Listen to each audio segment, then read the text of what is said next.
ನಿನ್ನಯ ಪಾದಕ್ಕೆ ಶರಣಂಬೆ ಶರಣಂಬೆ ಶರಣಂಬೆ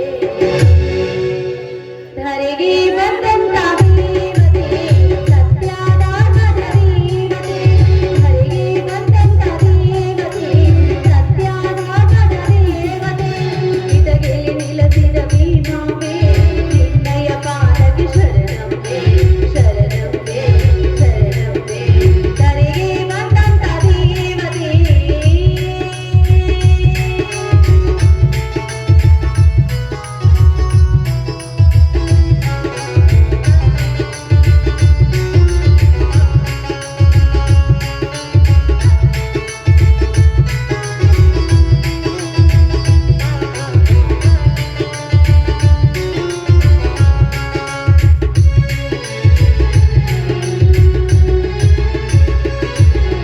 ಭಕ್ತಿಯ ಬೆಳಕು ಚೆಲ್ಲಿದೆ ಈ ನೆಲಸಿದ ಈ ನೆಲಜಲದಲ್ಲಿ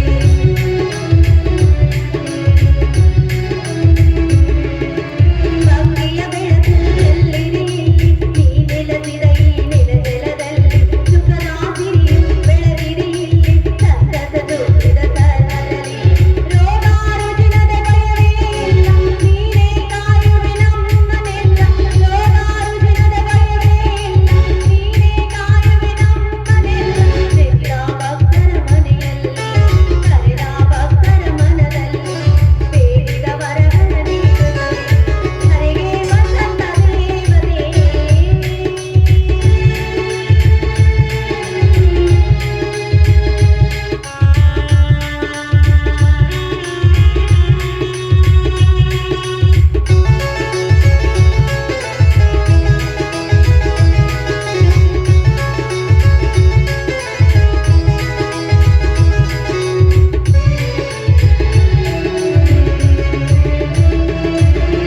ಹರಕೆಯ ತಾಯಿ ಕಟ್ಟಲು ತಾಯಿ ನಮ್ಮ ಆಸೆಯ ಪೂರೈಸುತ್ತೀ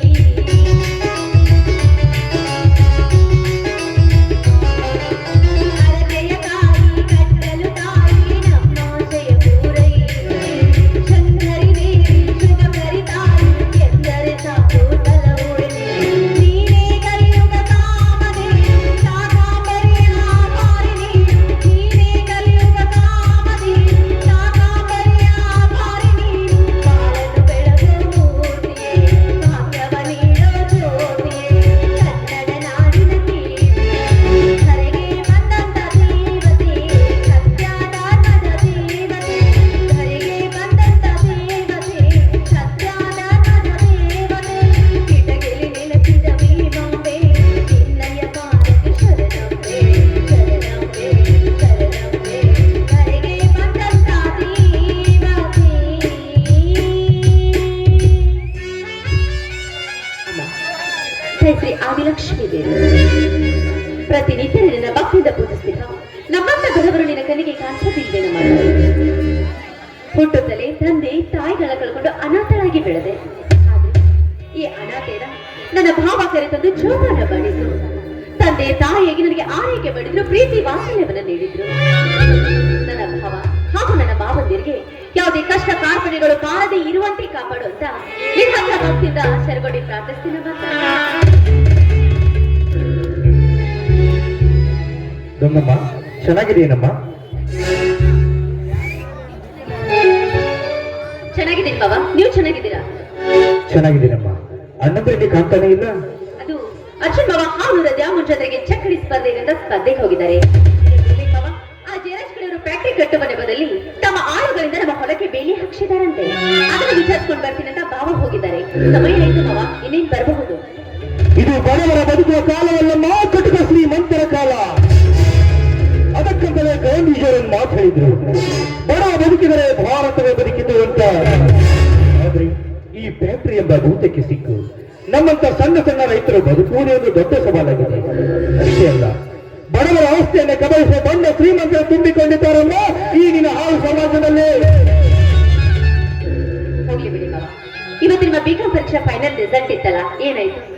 ನಿಮ್ಮೆಲ್ಲರ ಆಶೀರ್ವಾದದಿಂದ ಫಸ್ಟ್ ಕ್ಲಾಸ್ ನಲ್ಲಿ ಪಾಸ್ ಆಗಿದ್ದೇನೆ. ಸಂತೋಷವಾಯ್ತು ಬಾವ. ಆ ದೇವರು ಯಾವಾಗಲೂ ನಿಮ್ಮನ್ನ ಹೀಗೆ ಚೆನ್ನಾಗಿಟ್ಟಿರ್ಲಿ. ದೇವರು ಎಲ್ಲಿದ್ದಾರಮ್ಮ? ನಿನ್ನ ದೇವರು ಗರ್ಭಗುಡಿಯಲ್ಲಿ ಕಲ್ಲಲ್ಲಿ ಕಲ್ಲಾಗಿ ಕುಳಿತುಕೊಂಡಿರುವನು ಆ ನಿನ್ನ ದೇವರು.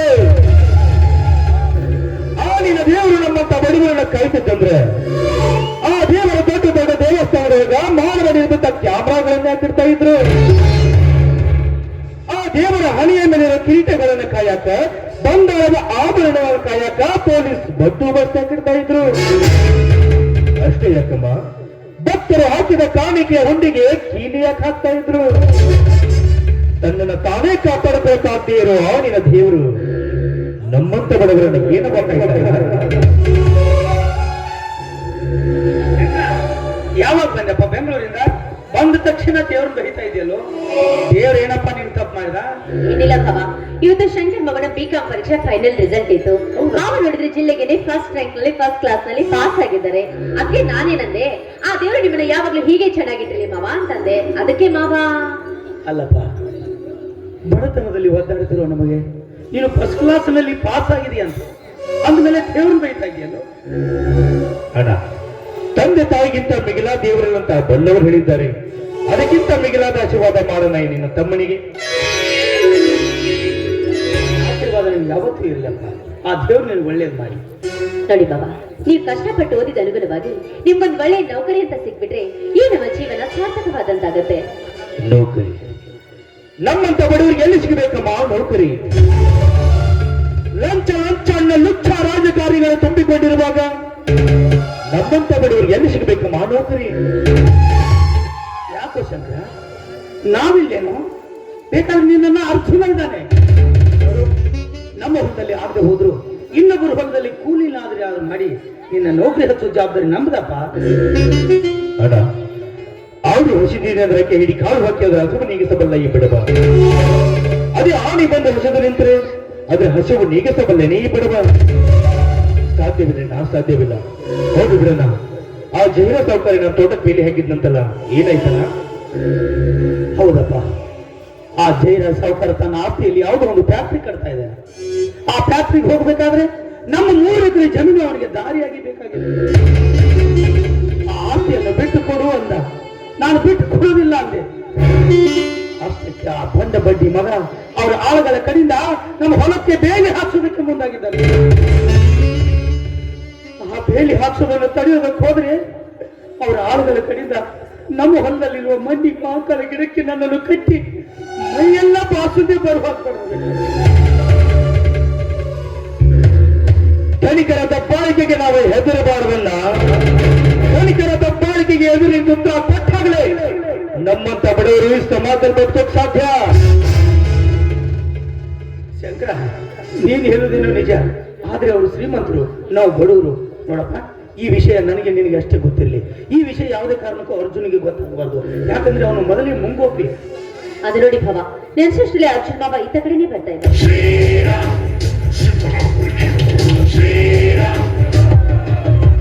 ಉಳ್ಳವರು ಶಿವಾಲಯ ಮಾಡಿಹರು, ನಾನೇನು ಮಾಡಲಯ್ಯ ಕಡುಬಡವನ. ಎನ್ನ ಕಾಲೇ ಕಂಬ ದೇಹವೇ ದೇಗುಲ, ಎನ್ನ ಶಿರವೇ ನಿನ್ನ ದೇಗುಲದ ಹೊಣ್ಣ ಕಳಸ ಕಾಣ ಕೂಡಲೇ ಅಲ್ಲ. ಈ ವಚನವನ್ನ 1000 ಸಲ ಹೇಳಿ ನನಗೆ ಬುದ್ಧಿ ಹೇಳ್ತಾ ಇದ್ರಿ ನೀವು. ಬಡವರು ಹೆಂಗ ಬದುಕಬೇಕು ಅಂದ್ರ, ಬಡವರು ಬದುಕುವುದನ್ನು ನೋಡಿ ಶ್ರೀಮಂತರು ಉರ್ಕೊಂಡು ಸಾಯಬೇಕು, ಹಂಗ ಬದುಕಬೇಕು ಅಂತ ಹೇಳಿದವ. ಆದ್ರೆ ಇವತ್ತು ನೀನೇ ಕಣ್ಣೀರು ಹಾಕ್ತಾ ಇದೆಯಲ್ಲ, ಏನಾಗಿದೆ ನಿನಗೆ? ಏನಿಲ್ಲಪ್ಪ, ಈ ಕಣ್ಣೀರು ಸಂತೋಷದ ಕಣ್ಣೀರು. ಯಾಕಂದ್ರೆ ನಿನ್ ತಮ್ಮ ಶಂಕರ ಫಸ್ಟ್ ಕ್ಲಾಸ್ ನಲ್ಲಿ ಪಾಸ್ ಆಗಿ ಬಂದ. ಹೌದೇನೋ ಶಂಕರ? ಹೌದಣ್ಣ. ಆ ರಾಮಾಯಣದಲ್ಲಿ ರಾಮ ಲಕ್ಷ್ಮಣಿಗೆ ಏನು ಆಶೀರ್ವಾದ ಮಾಡಿದ್ನು, ಅದೇ ರೀತಿ ಆಶೀರ್ವಾದ ಮಾಡ ನೀನು. ಬಡತನದ ಕುಟುಂಬದಲ್ಲಿ ಹುಟ್ಟಿದ್ರು ಕೂಡ BCom ಪದವೀಧರನಾದ ನೀನು ನಮ್ಮ ಮನೆಗಷ್ಟೇ ಅಲ್ಲ, ನಮ್ಮ ಊರಿಗೆ ಕೀರ್ತಿ ತಂದೆ ಕಣ ನೀನು. ನೀವು ಹಾಗೂರ್ ದ್ಯಾಮನ್ ಜಾತ್ರೆಗೆ ಚಕ್ಕಡಿ ಸ್ಪರ್ಧೆಗೆ ಅಂತ ಹೋಗಿದ್ರಲ್ಲ, ಕಡೆಗೆ ಎತ್ತು ಬಂದ್ಬಿಟ್ರ? ಗಂಗಾ, ಹಿಂದೆ ಮಹಾಭಾರತದಲ್ಲಿ ಶ್ರೀಕೃಷ್ಣ ಅರ್ಜುನನಿಗೆ ಸಾರಥಿಯಾಗಿ ಪಾಂಡವರಿಗೆ ವಿಜಯವಂತ ಕೊಟ್ಟ. ಕಾರಣ, ಪಾಂಡವರು ಸತ್ಯವಂತರು, ಭೂಮಿ ಮೇಲೆ ಬದುಕಿದರೆ ಸತ್ಯ, ನ್ಯಾಯ, ನೀತಿ, ಧರ್ಮವನ್ನು ಕಾಪಾಡ್ತಾರೆ ಅನ್ನೋ ಭರವಸೆ ಆ ಶ್ರೀಕೃಷ್ಣನಿಗೆ. ನಮ್ಮೂರ ಗ್ರಾಮದೇವರ ಆಶೀರ್ವಾದ ನನ್ನ ಮೇಲೆ ಇರುವುದು. ಇದೊಂದು ಚಕ್ಕಡಿ ಸ್ಪರ್ಧೆ ಅಲ್ಲ, 1000 ಚಕ್ಕಡಿ ಸ್ಪರ್ಧೆ ಬಂದರೂ ಸೋಲೆನ್ನುವುದು ಬರೋದಿಲ್ಲ ನಿನ್ನ ಮಾವನ ಹಣೆಯಲ್ಲಿ. ಅಲ್ಲ, ಚಕ್ರವು ಹಣ ಬೆಳೆಸಿ ವಿಜಯ ಮಾಲಿ ಧರಿಸಿಕೊಂಡ ತಮ್ಮನಿಗೆ ಆಶೀರ್ವಾದ ಮಾಡೋಣ. ಅದು ನಿನಗೆ ಯಾವತ್ತೂ ಇಲ್ಲಪ್ಪ. ನೋಡು ಅರ್ಜುನ, ಈ ಕೆಟ್ಟ ಹೋದ ಪ್ರಪಂಚದಲ್ಲಿ ಹೆಣ್ಣು ಮಕ್ಕಳ ಮೇಲೆ ಅನ್ಯಾಯ ಅತ್ಯಾಚಾರ ಮಾಡು ದುಷ್ಟರಿಗೆ ಶಿವ ಸಭ್ಯನಾಗು. ದುಷ್ಟ ಬ್ರಿಟಿಷರನ್ನು ಮಧ್ಯರಾತ್ರಿಯಲ್ಲಿ ಒದ್ದು ಓಡಿಸಿದ ಆ ಸಂಗೊಳ್ಳಿ ರಾಯಣ್ಣನ ಛತ್ರಪತಿ ಶಿವಾಜಿ ಭಗತ್ ಸಿಂಗ್ ಕ್ರಾಂತಿವೀರ ಸಂಗೊಳ್ಳಿ ರಾಯಣ್ಣ ಹುಟ್ಟಿದ ನೆಲದಲ್ಲಿ ಪವಿತ್ರ ಸನಾತನ ಧರ್ಮವಾದ ರಾಮಾಯಣವನ್ನು ರಚಿಸಿ ಈ ಹಿಂದೂ ಧರ್ಮದ ಸನಾತನ ಧರ್ಮಕ್ಕೆ ಪವಿತ್ರತೆಯನ್ನು ಬರೆದ ಮಹರ್ಷಿ ವಾಲ್ಮೀಕಿ ಜನಿಸಿದ ಭವ್ಯ ನಾಡಿನಲ್ಲಿ ಸತ್ಯ ನ್ಯಾಯ ನೀತಿ ಧರ್ಮ ಕಾಪಾಡ್ತೀನಿ ಭವ್ಯ ಭಾರತದ ಹೆಮ್ಮೆಯ ಮಗನಾಗಿ. ಅಬ್ಬಾ, ಈಗ ನಮ್ಮ ಮನೆತನ ಹೇಗ್ ಕಾಣ್ತಾ ಇದ್ದೀನಿ. ಹುಣ್ಣಿಮೆಯಲ್ಲಿ ಚಂದನ ಬೆಳದಿಂಗಳು ಹೇಗೋ ಹಾಗೆ ಹಾಲಲ್ಲಿ ಸಕ್ಕರೆ ಬೆರೆಸಿ ಕುಡಿದಂತಾಯ್ತು ಈ ನಮ್ಮ ಜೀವನ. ಹಾಗಾದ್ರೆ ಎಲ್ಲರೂ ಸೇರಿ ಹಾಡೋಣ.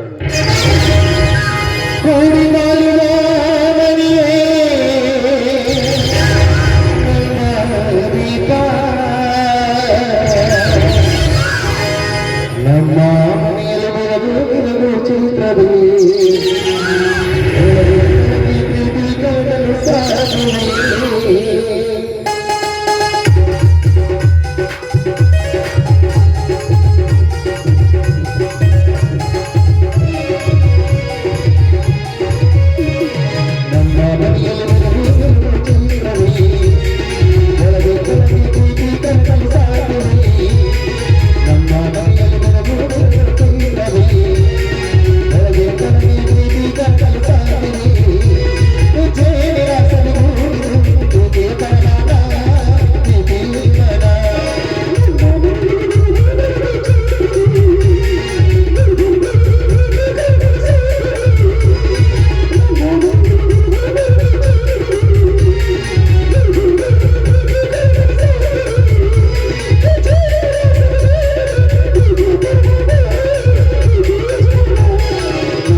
ಹೋಗ್ಬೇಕು.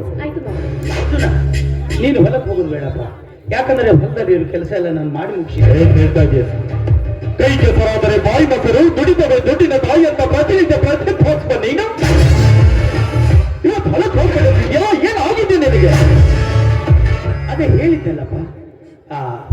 ಎಲ್ಲ ಕೆಲಸ ನಾನು ಮಾಡಿ ಮುಗಿಸಿದ್ದೀನಿ ಅಂತ. 20 ವರ್ಷಗಳಿಂದ ಯಾವತ್ತೂ ನನ್ನ ಮುಖನ ನಾನು ಕನ್ನಡಿಯಲ್ಲಿ ನೋಡ್ಕೊಳ್ಳಿ, ಬದಲಾಗಿ ನಿನ್ನ ಮುಖವನ್ನು ನೋಡಿ ನನ್ನ ಮುಖದಲ್ಲಿರುವ ಸಂತೋಷವನ್ನು ತಿಳಿದುಕೊಂಡ ನಾನು. ನಿನ್ನ ಮುಖ ನೋಡ್ತಾ ಇದ್ರೆ ನಿನ್ನ ಮನಸ್ಸಲ್ಲಿ ಏನೋ ಅಡಕವಾಗಿದೆ. ಹೇಳಿದ ಅಣ್ಣನಿಗೇನಾಯ್ತು, ನೀನು ಅದು ಹೆಂಗ ಅನ್ನೋದು ನೀನೇ ಹೇಳ್ಬಿಡಣ.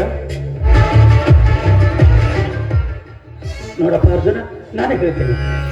ಅದು ಏನಿಲ್ಲ, ನಮ್ಮೂರಲ್ಲಿ ಜೈರಾಜ್ ಸಾವ್ಕಾರ ಇದ್ದಾನಲ್ಲ, ಏನ್ ಮಾಡಿದ? ಅವನ ಆಸೆಯಲ್ಲಿ ಯಾವುದೋ ಒಂದು ಫ್ಯಾಕ್ಟ್ರಿ ಕಟ್ತಾ ಇದ್ದಾನೆ. ಅವನ ಫ್ಯಾಕ್ಟ್ರಿಗೆ ಹೋಗ್ಬೇಕಾದ್ರೆ ನಮ್ಮ 3 ಎಕರೆ ಜಮೀನು ಅವನಿಗೆ ದಾರಿಯಾಗಿ ಬೇಕಾಗಿದೆ. ಆ ಆಸ್ತಿಯನ್ನು ಬಿಟ್ಟು ಕೊಡು ಅಂದ. ನಾನು ಬಿಟ್ಟು ಕೊಡೋದಿಲ್ಲ ಅಂದೆ. ಹೊಲಕ್ಕೆ ಬೇಲಿ ಹಾಕ್ಸೋದಕ್ಕೆ ಮುಂದಾಗಿದ್ದಪ್ಪ. ಬೇಲಿ ಹಾಕ್ಸೋದನ್ನು ತಡೆಯೋದಕ್ಕೆ ಹೋದ್ರೆ ಅವರ ಆಳುಗಳ ಕಡೆಯಿಂದ ನನ್ನ ಮೈ ಎಲ್ಲ ಬಾಸುಂದೇ ಬರೋ ಹಾಗೆ ಬರ್ಬೇಕು. ಜಯ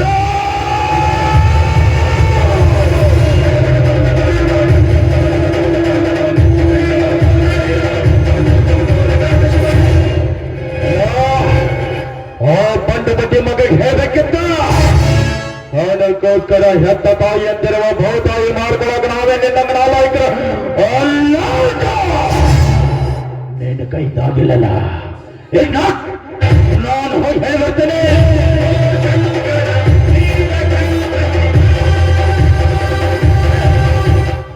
ನಾನು ಶಂಕರ ತಿಳಿಸಿ ಹೇಳ್ತೀನಿ, ತಿಳ್ಕೊಂಡ್ರೆ ಸರಿ, ಇಲ್ಲಾಂದ್ರೆ ನೀನೇ ಹೋಗುವಂತೆ. ಹೌದಾ, ಅನ್ನ ನಾನು ತಿಳಿಸಿ ಬರ್ತೀವಿ. ತಿಳ್ಕೊಂಡ್ರೆ ಸರಿ, ತಿಳ್ಕೊಳ್ಳಿಲ್ಲ ಅಂದ್ರ ಕತ್ತಿಗೆ ಲಕ್ಷ ಪೆಟ್ಟಂದಾಗಿ ನಿಂದಾರಿಗಿನ ತಿರುವಂತೆ ಹೋಗೋಣ.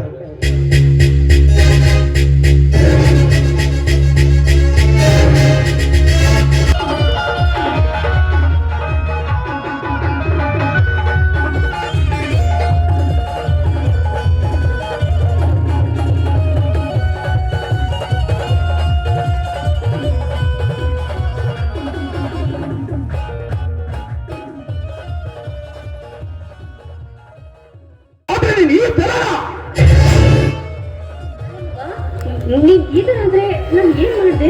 ಮತ್ತೇನ್ ಮಾಡ್ತೀವಿ ಅಂತ ಬೇರೆ ಕೇಳ್ತೀವಿ. ನೀನ್ ಬಗ್ಗೆ ನೆನೆಸ್ಕೊಂಡ್ರೆ ನನಗೆ ನೀವ್ ಹಸಿರು ಕುತ್ಕೊಳ್ಳೋದು ನಾನು ಏನ್ ಮಾಡಿದೆ ಅಂತಂದ್ರು ಹೇಳಿ. ನನ್ನ ಮನಸ್ಸನ್ನೇ ಕತ್ಬಿಟ್ಟೆಲ್ಲ.